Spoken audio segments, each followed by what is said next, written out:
up, my Century Unit? It's the Century Man here, so back again with another episode review of Times, Series 1, Episode 8. The title of this episode is called Donna Troy. Still a good episode. I feel like this episode is calming down from the events of the previous episode, the Asylum one. In my opinion, the Asylum episode was the best episode so far of Series 1 of the show.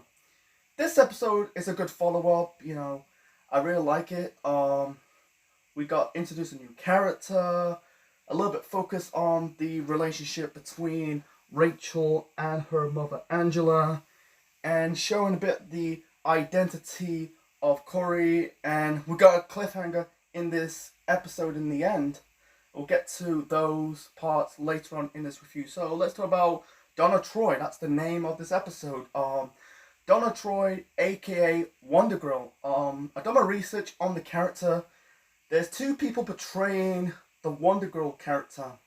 Donna Troy and another woman called Cassie Sandermark. Cassie Sandermark is basically is Wonder Woman with blonde hair. I saw the character on a clip of a show called Young Justice. I seen Young Justice. I know what it is. It's a good show. It's not in my country. It's in America. I can see the Cassie Sandermark Wonder Girl character could be part of the show in the future, but I don't think they're gonna kill off Donna Troy. But I like Donna Troy's Wonder Girl. In this episode, she is good. She is basically giving Dick some pep talk. She's just like motivated and inspiring. I really like her. So before that, I need a drink. Stumbling, and also my throat is a bit dry. Anyway, so yeah, I really like Donna Troy. She really gave Dick some motivation. Because in the beginning of this episode, there was a flashback sequence, and in the latter stages of this episode, she really give him some speech. Basically, don't be Batman, don't be Robin, be who you want to be, I'll get to more in depth about it later on in this review. So let's talk about Rachel and Angela's relationship. I really like Angela, Angela Asaraf. She is really mothery character for Rachel, because Rachel grew up with a woman called Melissa, who basically got killed by Trigon's men.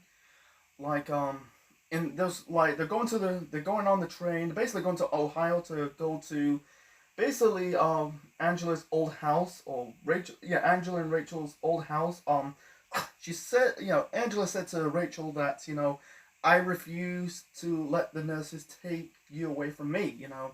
I don't know what refers them to nurses. I'm guessing, Armisen, there's, and also, because I think, Dick said in the early part, they're in bed with Corey, that, these people are not bothering Rachel anymore. It's kind of true, I think it was Armisen and the nuclear family going after Rachel. And I think, she said about, Rachel asked Angela that, do you know Melissa? And she said, yeah, she was my good friend, I have to leave, no content, I have, basically she said, I made her tell you to not talk about me. I think she sorry, I'm stumbling, but basically Melissa doesn't want Rachel to tell about her real mom. And yeah, you can tell she broke down a bit, it's the hardest decision I ever made, blah blah blah.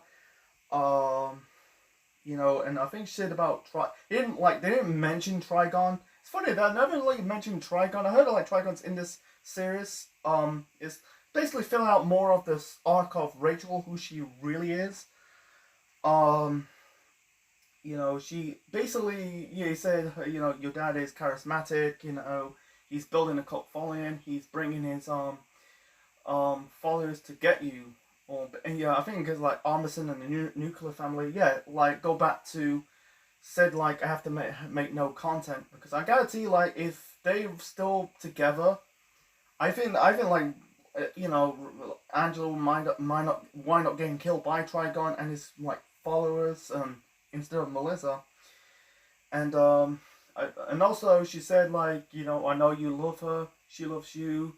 I just wanted a mom. Not towards Rachel. I just wanted you having a mom. Because I don't know. I think like trying to because her motive is trying to keep Rachel safe. I'm gonna talk about Rachel. You know, in this episode. You know, Rachel, actually not the episode, but in the series. So I think overall, like the best character so far in series one of the show, I have to go with Rachel. I like Tekencroft portraying the role as Rachel Roth, aka Raven.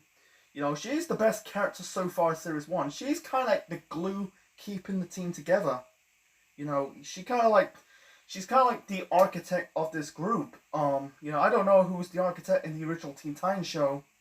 I'm not talking about Teen Titans Go, that's fucking shit, but the original Teen Titans Go, I don't know who's the architect of that group, but I think in the live action Teen Titans show, I think Rachel is the architect. She was building the foundation of the group. Every time she met Dick in Detroit, and then Corey, and then Gar, forming this group together. Yeah, the group kind of slightly broke off because there's nothing left to do now because the people are dead. Armison's dead. The nuclear family's dead.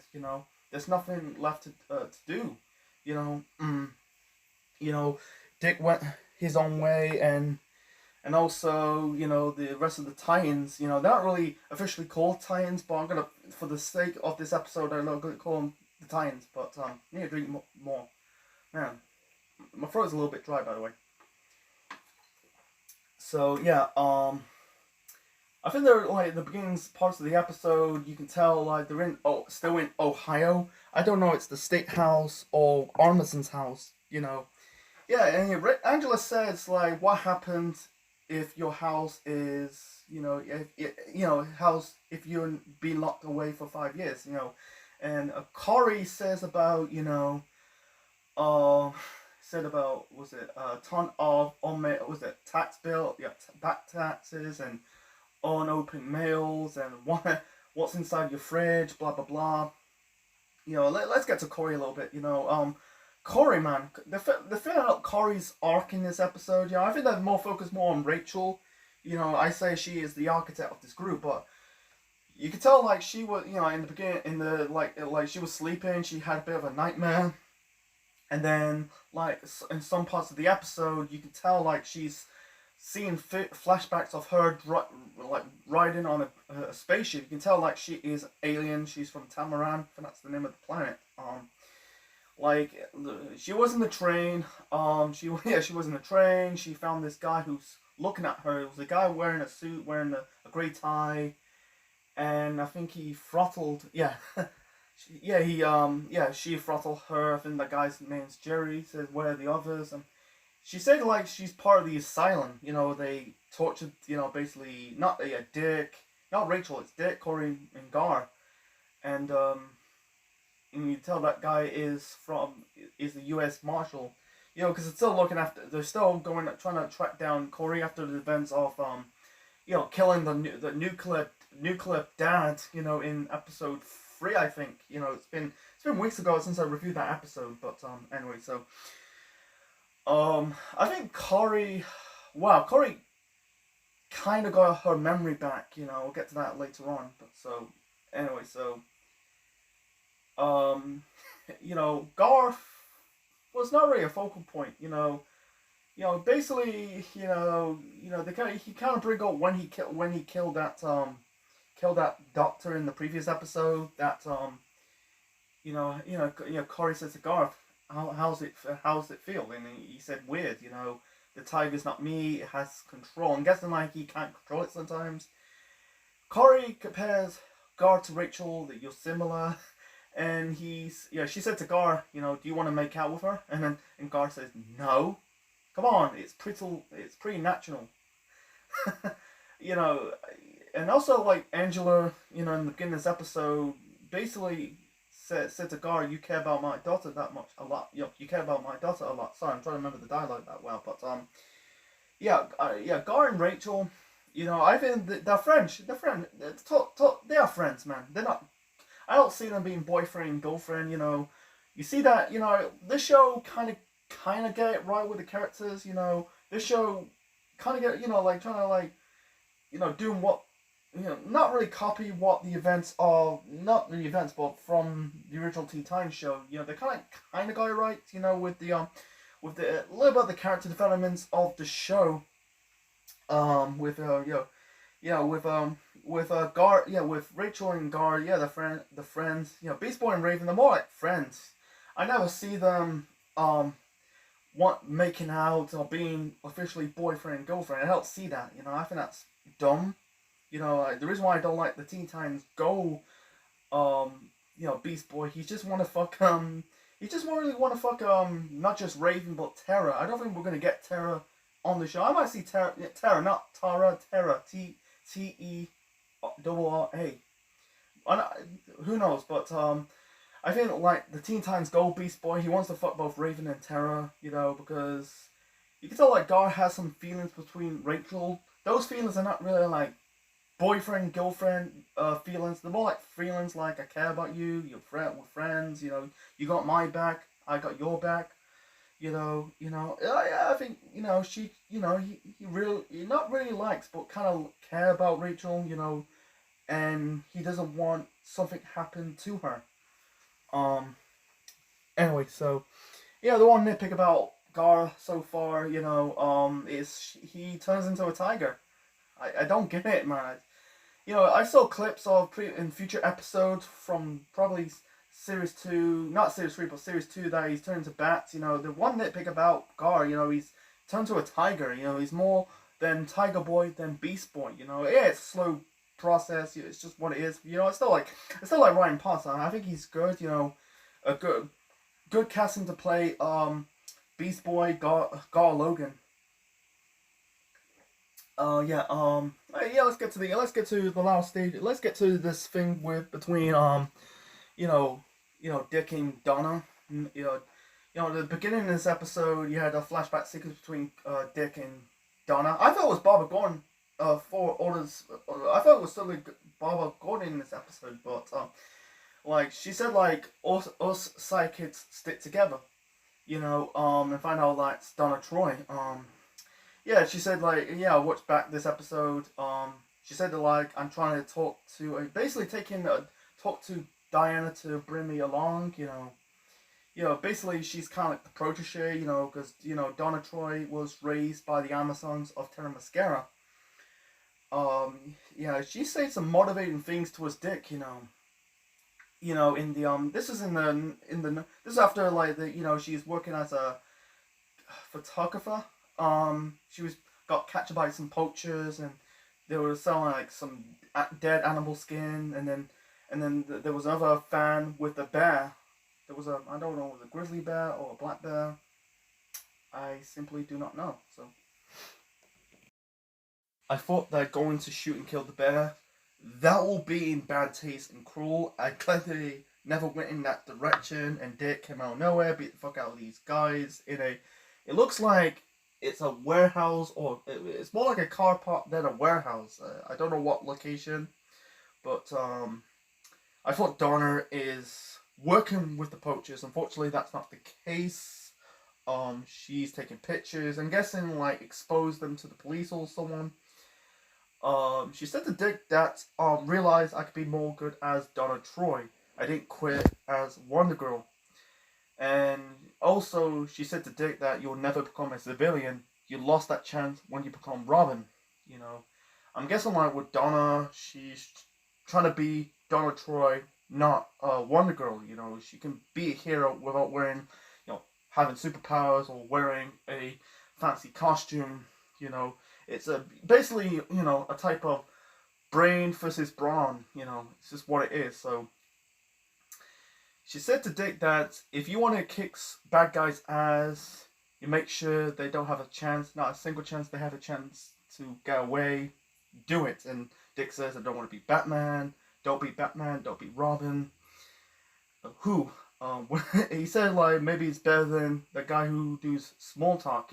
Yeah, Dick trying to fit in, becoming a civilian, you can tell it's not panning out. You know, she said, Dick said to Corey in the beginning parts of the scene that being Robin doesn't work anymore.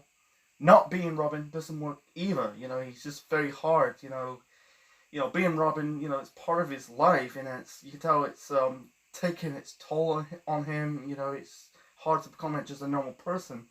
Yeah, and I think they're in a museum, and he's talking to that guy. He brings up, he's a guy with glasses. He's talking about how they met Donna. He talks about films and this before Pixel, blah blah blah. And the guy left, and Dick says, "Oh, why wonder if the Penguin's doing right now?" I kind of laughed at that, So, and also, like, there's the same line from this episode that Dick says, "Why are you always done right?" And then Donna says, smarter, older, and prettier. That's the drill. And also she, saw pictures of the scroll. I don't know. Is the scroll says? I think she said like Sauranian. I can't remember what it is. And that led up to the cliffhanger. I feel like with that speech of Donna says, you want to kick ass, you want to don't be Batman and Robin. That really led up to Dick becoming Nightwing. That's really the whole point. I don't think he's like, giving up Robin and also not being Robin. I think he's going to be Nightwing. He's going back in the game. I think he loves it. I think it's just taking its toll. I think with Donna, he kind of stopped it. It's like, oh, take a break of it. It's like, look at Hank from episode 2. It's, I'll get to, I'll say it again in the next episode review. But Hank, Hawk, it's fucking him up mentally and physically, man. It's just like, what's the whole point? So, anyway, and let's talk about Corey, man. It's like, yeah, we got more of the, who she really is.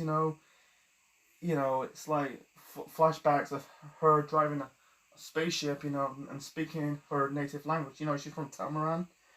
That will probably say. I think they did I heard they did an episode called Corey, and we'll get to that episode pretty damn soon. But we're getting close to the end of series 1. But choking this guy, and it's funny that she the police, she got away from the police. I think she kicked.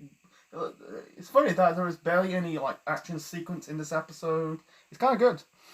I think it's pretty damn good, because this is the problem with today's action movies. They rely on action sequence instead of storytelling. I really like this the first series of Titans. I like this show because they focus more on storytelling and not just relying on the action sequence itself. I think he probably kicked 1 or 2 police ass, managed to escape the train, and then it's funny that Garth, chased off a builder. They're driving a pickup truck, and I think Corey says, "What's that music?" And then I think Angela says, "AC/DC." I'm not really familiar. I know what AC/DC is. The one song I like is "Highway to Hell." I'm on the highway to hell. I like that. I think also it's the same band as played it. It's a soundtrack from I think the first 2 Iron Man movies. I don't know if they play it for the 3rd movie. It's been a long time since I've reviewed these Iron Man movies. It's part of my MCU movie review series. Anyway, so Corey saw some flashbacks of her. You can tell like she's find out who she really is. I don't know if she had amnesia. She maybe had some amnesia, and so let's get to the end of this episode.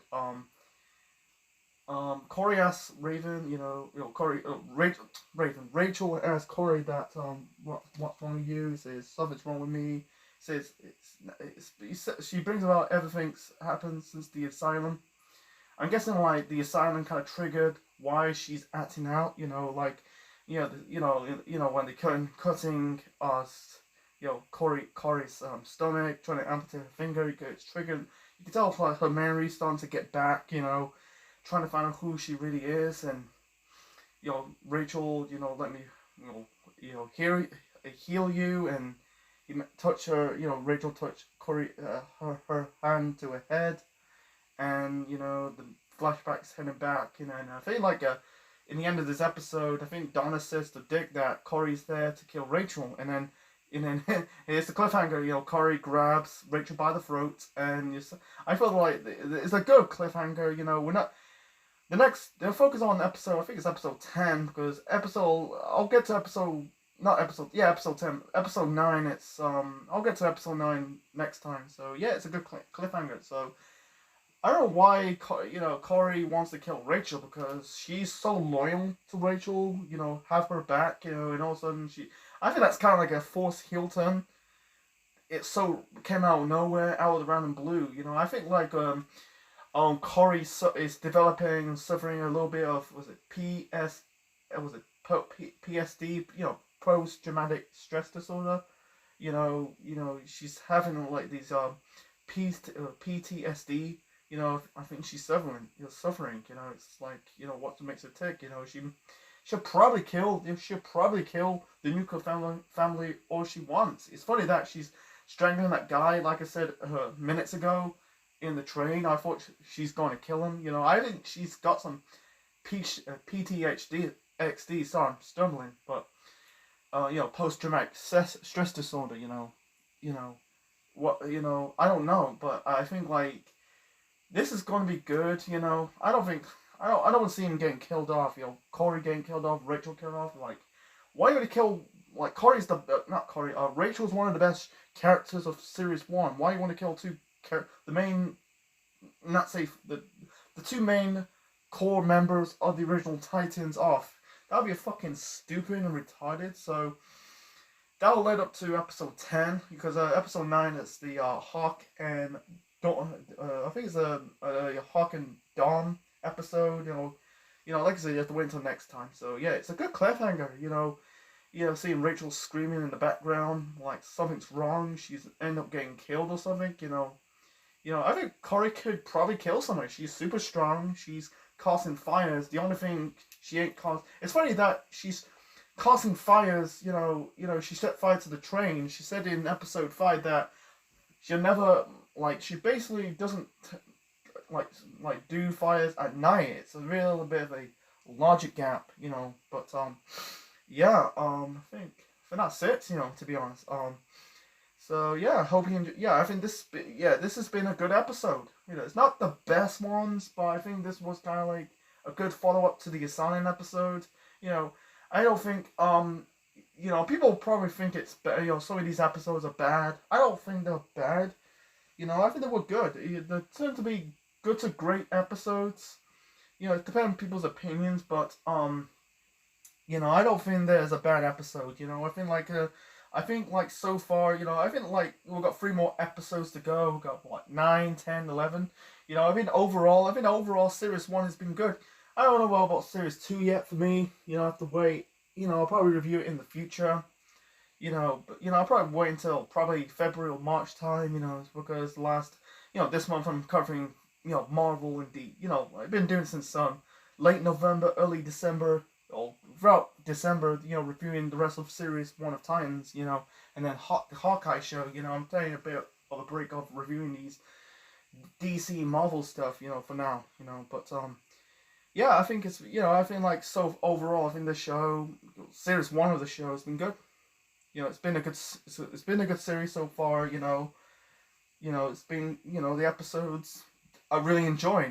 I didn't find these episodes to be boring. I feel it's really good. Focus on storytelling instead of just action sequence right to the end. It gets old pretty damn soon. I think why people just don't like these episodes. Some of these episodes, they're more for the action sequence than just the storytelling, telling a good story from beginning, middle, end. So yeah, it's a good follow-up to, from the Asylum episode. You have to wait until episode 9 to continue it. I think episode 9, from episode 10, sorry, but episode 9 is more of a break from the Titans, so you have to wait to find out. So, hope you enjoy my review for, the review of my, Series 1, Episode 8 review of Titans. Leave your thoughts in the comment section below. Smash the like button, click the like, click the bell. Subscribe to the Central Man Network on YouTube. Be part of the Central Unit for more wrestling videos and more. Next time, reviewing episode 9 of Titans. This week I'm reviewing episode 5 of Hawkeye. We're getting nearly the end of Hawkeye. As we know it. You have to wait this weekend to review. To watch my review of Hawkeye episode 5. So I'm tired of stumbling. So I need a drink first before I end this video. So I'm drinking water, man. So anyway, so like, share, subscribe. We'll see you next time, folks. Thanks for watching.